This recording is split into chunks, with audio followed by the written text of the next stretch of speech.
Vamos às leituras do mês de agosto. Olá pessoal, tudo bem? Eu sou a Carmen do blog Que Vi do Mundo e hoje vou mostrar para vocês o pouquíssimo que li no mês de agosto. E para compensar as poucas leituras finalizadas, eu vou mostrar também o que eu estou lendo. Este é o primeiro vídeo que eu gravo depois de um mês, né? Fiquei um mês sem gravar, os vídeos que vocês assistiram eram vídeos gravados. O último vídeo que eu gravei foi as leituras do mês de julho, onde eu disse que faria uma cirurgia na mão, outra cirurgia. Fiz a cirurgia dia 10 de agosto e em razão disso que eu li pouco, né? Porque na primeira semana eu senti muitas dores, doeu bastante dessa vez, tendão profundo. Então eu passei uma semana de muita dor e náusea, enjoo, porque os remédios eram fortes, analgésicos fortes. E aí depois também eu fiquei indisposta. Então eu finalizei 3 leituras. Voltando aqui a mão, acho que não dá pra vocês verem de longe, mas o corte tem um M, né? Corte em zigue-zague daqui até aqui, né? E dói até hoje, né? O braço inteiro, assim, os tendões e tal. Já tô fazendo fisioterapia. O dedo está assim, né? Assim, assim, assim. E pra voltar do braço, ó, com muita fisioterapia. Então, acredito que vou passar o resto do ano fazendo fisioterapia. Inclusive, depois que eu gravar esse vídeo, eu vou pra sessão de fisioterapia. Mas acho que tá tudo bem, tá tudo nos conformes e tô no processo de recuperação. Eu agradeço todas as mensagens carinhosas que vocês deixaram no Instagram, no YouTube, desejando boa sorte e boa recuperação. Agora vamos às poucas leituras. Eu li aqui no Kindle 2 livros. A Obscena Senhora D, da Hilda Hilst. Foi a primeira leitura que eu fiz da autora, eu gostei bastante. Aqui é a história de uma senhora de 60 anos, a senhora D, que perde o marido, o amante, e fica lá na escada relembrando a vida, aquelas coisas que acontecem com a gente depois que a gente perde uma pessoa muito próxima. A gente fica em momentos assim de flashback, relembrando vivências e tal. Este livro me despertou algo assim bem curioso. Acho que nenhuma outra leitura tinha feito isso comigo. Por que a gente pensa? Uma pessoa de 60 anos já, né, na terceira idade, pessoa de 60 anos, quando está triste, quando perde alguém próximo, fica em estado de recolhimento, contemplação. A ideia que eu tinha de uma pessoa numa situação como essa era de uma pessoa que percebesse a aproximação da morte. Porque eu vejo muitas pessoas com mais idade assim, quando percebem pessoas próximas morrendo, né? Então, olha, todos que eu conheci, as pessoas com quem eu convivi, as pessoas com quem vivi muito tempo, as pessoas com quem cresci, estão morrendo. Então eu vou morrer daqui a pouco. Por conta disso, eu imaginava que uma pessoa numa situação como essa ficasse com essas ideias de morte, a melancolia, momentos de nostalgia, de tristeza, enfim, até mesmo de depressão. Aliás, eu acho que não só uma pessoa de idade, mas qualquer pessoa que perde alguém próximo fica assim, né? Senhora D, esse D é de derrilição, de abandono. Logo no começo do livro isso é posto. Então você pensa, uma senhora de 60 anos nessa situação de abandono, triste porque perdeu alguém. Mas aí as memórias dela com o namorado, com o marido, tal, são memórias, né, como o próprio nome diz, sensuais, obscenas, então assim, palavrão e tal. E aí a gente percebe um sentimento, uma pulsão de vida, né? E é isso que eu achei interessante, porque uma pessoa dessa idade, a gente não pensa que fica com esses pensamentos. A gente não para pra pensar em desejo em pessoas mais velhas, né? E eu, pelo menos, não parava pra pensar. Então, a questão do desejo das pessoas mais velhas, a gente acha que as pessoas vão envelhecendo, o desejo também vai morrendo, a pessoa vai sublimando. Não com todo mundo, pelo menos, né? Então as memórias vivas, pulsantes, palavrão e tudo mais, é que ajuda no dinamismo, na modernidade desse relato, é a forma de narrar, é a forma que a autora escolheu para narrar. Então você percebe assim, monólogo interior com fluxo de consciência, você não sabe quem está falando, aquela coisa louca. Essa forma de narrar é muito moderna, muito contemporânea, o que traz um pouco também de vitalidade. Não é aquela nostalgia de pessoas de idade que narram, que relembram, aquele estado contemplativo. Não, tem um dinamismo, uma pulsão de vida muito legal aqui. O outro livro que eu li aqui no Kindle é A Brincadeira do Milan Kundera. É uma situação bem interessante, porque aqui a gente está na República Tcheca, no período ainda do comunismo, provavelmente o período ali da cortina de ferro, em que os ânimos eram muito polarizados, né? Então a gente está num país comunista, as pessoas tinham que ser de esquerda, havia todo o autoritarismo de esquerda ali. Então o jovem aqui, ele fez uma brincadeira, que ele termina falando assim, Viva Trotsky. Isso causa uma confusão, estragou a vida dele. Ele fez a brincadeira, por isso que o nome do livro é A Brincadeira. Nossa, ele foi acusado, foi investigado, porque a gente está naquele momento em que Trotsky era considerado um grande traidor, né? Stalin fez aquela imagem de Trotsky. Stalin era insensado e Trotsky era abominado. Eu falei bem dessa história quando fiz um vídeo sobre o homem que amava os cachorros. Vou deixar o link aqui nos cards para quem se interessar pelo tema. Então, Trotsky era uma figura abominável aos olhos dos comunistas, que não tinham a informação sobre tudo que houve de fato. Então ele foi proscrito, né, da União Soviética, morreu no México e tal, e a imagem dele foi totalmente, eu ia falar chamuscada, mas foi mais que chamuscada, ele foi bem injustiçado, né, a imagem que o Stalin criou dele e tal. Aqui, um cara que está incensando Trotsky é considerado praticamente um comunista traidor, assim como Trotsky era considerado. Vida dele de exílio, sofrimento. O rapaz aqui foi praticamente proscrito como Trotsky. Foi julgado, condenado.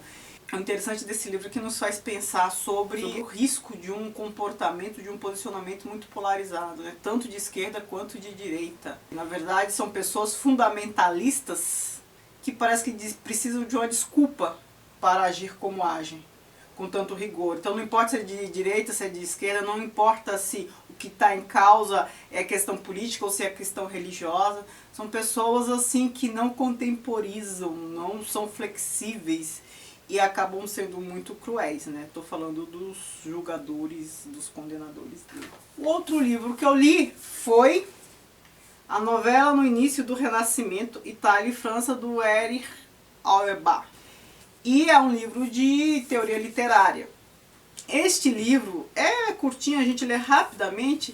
O que é interessante aqui é o que ele faz, o que está dizendo o título.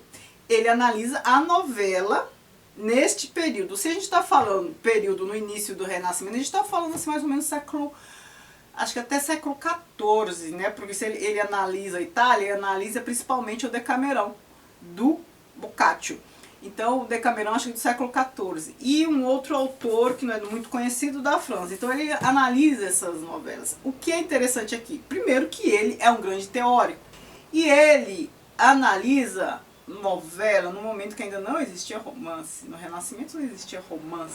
A gente está no momento em que estavam sendo criados outros gêneros literários para além da poesia, porque a gente só tinha poesia até então. O teatro era um drama poético, todo o resto era poesia, não existia prosa. Então surgem primeiro os contos, e depois as novelas, os contos vão ficando maiores, né? Então a gente tem contos que são lendas, que são causos, histórias, que são compiladas, como Mil e Uma Noites, por exemplo, já surgiu na Idade Média. Então assim, os contos, depois novelas, histórias em prosa que vão ficando maiores, e só depois surgem os romances, né? Considerado o primeiro romance é o Don Quixote, e aí Don Quixote é século XVII. Então a gente está no período anterior, não existia romance ainda. Então ele está analisando aqui novelas, duas proeminentes, o Decamerão na Itália e uma outra aqui na França que eu esqueci o nome, vocês me perdoem, mas não é muito conhecido não, o autor e nem a novela. E o que é legal, porque é que a gente tem uma análise crítica do Decamerão, porque ele fica comentando, não só do Decamerão, a outra história também, ele fica comentando, analisando passagens, evidenciando características do contexto social. Então assim, quem gosta do Decamerão do Boccaccio, eu até fiz um vídeo sobre ele, que eu vou deixar aqui, quem gosta ou quer aprender mais sobre esse contexto, esse livro é muito bom. Se eu soubesse disso, teria lido ele antes de ler o Decamerão, ou concomitantemente, né? Eu não sabia que ele fazia análise do Decamerão.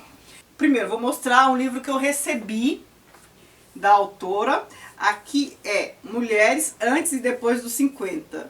Guia de Conselhos e Receitas de Mulheres que se Reinventaram a Cada Geração, da editora Líder. A coordenação é de Andréia Roma e Maria Alice Schur, eu acho. Maria Alice Schur eu conheço, ela é amiga de uma amiga minha. Eu já fui em lançamento de 2 outros livros dela que eu já li. É uma autora que fala, sem usar esse termo exatamente, mas fala de empoderamento feminino, né? Da mulher cheia de si, uma mulher com autonomia, uma mulher independente e tal. Principalmente de mulheres mais velhas, né? Aquelas mulheres que se descobrem depois de certa idade, se percebem empoderadas e tal. Não li este livro ainda, mas pelo que eu percebi, aqui há depoimentos de muitas mulheres, histórias de vida, exemplos mesmo. Aqui fala, guia de conselhos e receitas de mulheres que se reinventaram a cada geração. Então, mulheres proeminentes que contam um pouco da vida e aconselho. Me pareceu bem interessante. Agora eu vou mostrar o que eu andei lendo. Não finalizei, mas adiantei. Voltei a ler Os Cantos do Ezra Pound. Voltei porque eu tinha começado a ler este livro de poemas há muito tempo, acho que em 2017. Deixei ele parado um tempo. São 2 volumes, eu estou no primeiro. Né? Eu já li tudo isso, mas essa Pound não é muito fácil. Então, assim, lendo aos poucos. Aí eu voltei a ler, li um pouquinho. Estou lendo, comecei a ler, li acho que a metade ou quase, Arte como Terapia, Alain de Botton e John Armstrong. Eu gostei bastante, ou melhor, estou gostando bastante. E até estou pensando em fazer um vídeo sobre ele, porque é um livro que ajuda principalmente quem quer se aproximar de arte, quer entender melhor o que observar, por que isso tem valor, outra coisa não tem. Ele ajuda a gente a entender. E quem já é iniciado também ajuda porque ele ou evidencia coisas que a gente não tinha percebido, ou ele sistematiza umas coisas que a gente já desconfiava, já sabia, mas não tinha tudo organizado. Ainda estou Voz de Chernobyl, a história oral do desastre nuclear, da Svetlana Alexievich. Não adiantei muito essa leitura. Ainda estou O Verão Tardio, Luiz Rufato. Também não adiantei muito essa leitura. O que eu adiantei mais foi História da Loucura do Foucault, porque eu tenho que ler, né, a parte que me cabe a cada mês para fazer o vídeo. Então, no fim deste mês, eu vou comentar os outros capítulos, eu acho que de 3 a 6. Então eu já li, né, li toda a parte, esses capítulos todos. Adiantei também um pouco sobre o autoritarismo brasileiro, da Lilia Moritz Schwartz, sei lá o sobrenome dela. Esse eu já li, acho que mais da metade. É bem interessante, imagino que eu vá terminar neste mês. Eu comecei a ler, né, inspirada por este aqui de teoria literária, comecei a ler o do Peter Sonde, Teoria do Drama Burguês, século XVIII, mas estou bem no comecinho. Então foi isso. E por que eu também não li mais? Por conta da situação de doença que eu falei. E aí eu também me permiti ver séries, né? Eu não assistia séries, pra falar a verdade. Por quê? Porque eu sabia que se eu começasse a assistir, eu leria menos. Foi o que aconteceu. Então, em julho eu já tinha começado a assistir séries, e em agosto mais ainda. Eu gosto muito das séries históricas. Então, assim, em julho eu tinha assistido Bolívar, 60 episódios. Eu já assisti Versalhes, eu assisti Troia. Eu devia ter assistido antes de fazer aqueles vídeos, né, sobre mitologia. Mas assisti depois, mas tá direitinho o que eu falei, né? Confere. Assisti Troia, eu assisti Nightfall, que é sobre a busca do Graal, século XII. Assisti Marco Polo, comecei a ver The Crown. Assim, tudo coisas que vocês já viram, certamente, são coisas antigas, mas eu não assistia séries antes. Comecei a assistir agora, então assim, vejo coisas antigas mesmo. E o que mais? Eu acho que só. Eu gosto muito de séries históricas, assim como eu gosto de romances históricos, né? Já fiz um vídeo sobre romances históricos. Eu gosto muito dessa mistura de vida real, de história e de ficção. Né? Tem gente, historiador, não gosta muito de falar, é mentira, não importa. Não dá pra você contar a história da maneira como aconteceu. Fica sem graça para o cinema, para... né, num audiovisual, não fica tão interessante se for ipsis literis. Então, eu acho legal porque aí você se volta mais para aquela história mesmo e começa a estudar e começa a separar o joio do trigo. Não, isso é verdade, isso não foi assim, né? Isso faz com que você se interesse por aqueles momentos históricos, pelo menos é o que acontece comigo, e vai investigar o que realmente aconteceu, ver o que é ficção, o que é realidade. Eu gosto bastante. Me indiquem séries, não? Eu tenho que voltar a ler no ritmo que eu lia e tal, mas vou tentar balancear um pouco, ler um pouco, assistir um pouco, né? Porque eu tô ficando cansada também. Eu tô muito cansada, gente. Vocês não têm noção. Eu tenho trabalhado demais, tenho tirado férias só pra ficar doente. Então, eu tô me permitindo assistir outras coisas, esvaziar um pouco a cabeça, descansar um pouco. Então, é isso. Peço que vocês curtam o vídeo, me indiquem séries, me desculpem por não ter lido tanto e se inscreva no canal se não for inscrito, me siga nas redes sociais, o Que Vi do Mundo, Instagram e Facebook, que é a página do blog. Obrigada, beijos e tchau, tchau.